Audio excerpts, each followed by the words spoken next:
I was brought up in North India, in Delhi. I went to school and college there. I went to a convent school. Then I spent almost 8 years in America at Harvard University.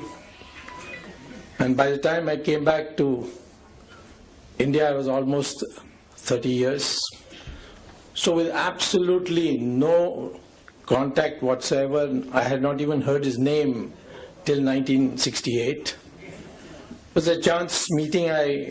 The students of the university who were in my class had invited me to the dormitory.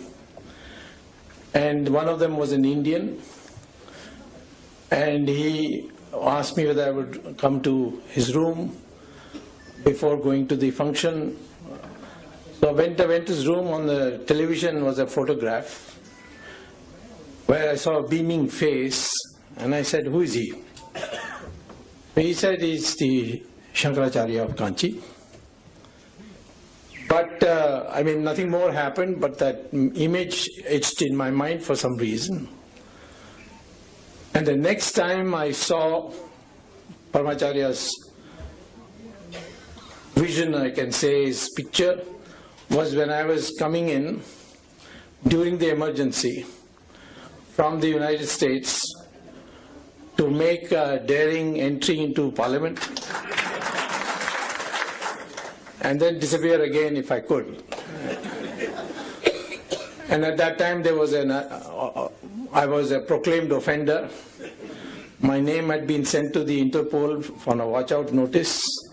There was a reward on my head. It was the highest reward of that time, more than any of the criminals. And the plane was coming to Delhi. And my plan was, which everybody thought was mad, was that without luggage, I will just get down and walk through the airport as if I was a visitor in the airport.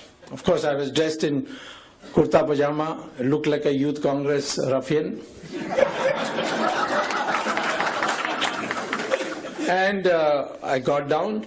Just as the plane was about to land, I again saw Paramacharya's photo. And I walked in. It's unbelievable that such things can happen, but I just walked in. I walked into the immigration. The policeman was sitting there, the immigration officer looking there. I had my parliament pass with me. I just put it out. And they assumed I must be a congressman, so they all saluted me. And I took a taxi and went and registered in a hotel.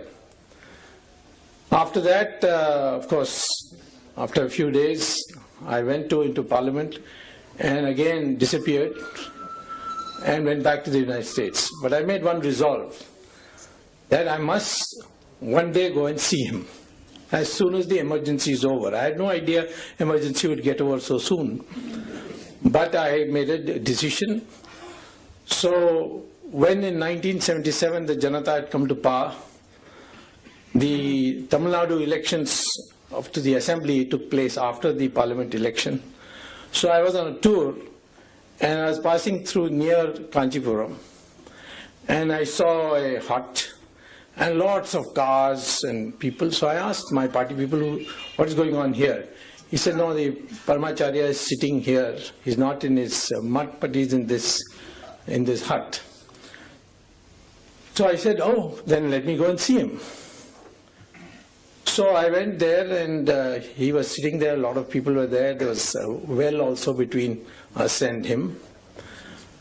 And I went and stood there and peeped there. He saw me, he suddenly got up, turned his back, went inside the hut and shut the door. So I said, obviously he doesn't like me. So let us go. So I moved on to go back to the car. Just as I reached the car, one of his people came running and said, Periva Kupadrar. So I went back and he asked me in Tamil, "Unakku yaar adhikaram kodutha poradhukku?" So I told him, that time my Tamil was much worse than it is today.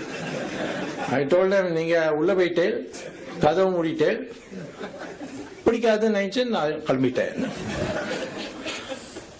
He said, "No, appadi illa, idu paakradhu idu thedradhukka ponen, he took out a paper cutting. It was from a magazine called Dinamani Kadir. It was in Tamil. He said, "Can you Tamil padikka theriyuma?" I said, "Yeah, I can enough." So I read it, there was a photograph of me, and there was a question, "Subramanian Swamy Tamilanar." So he's given a reply, the editor, that Ama Sholavandan Node, Nindvandavar. So he asked me, "Nidane adu?" I said, "Ipo pola." So I went away. Then after a month, almost the campaign was finishing, I was again passed by. He was in the same place. So I said, "Let me go and see him again." This time when I came, he asked everybody to leave. And then he started talking. He spoke about political events, international events, and he spoke to me for 1.5 hours. And he said so many things, you see. He said,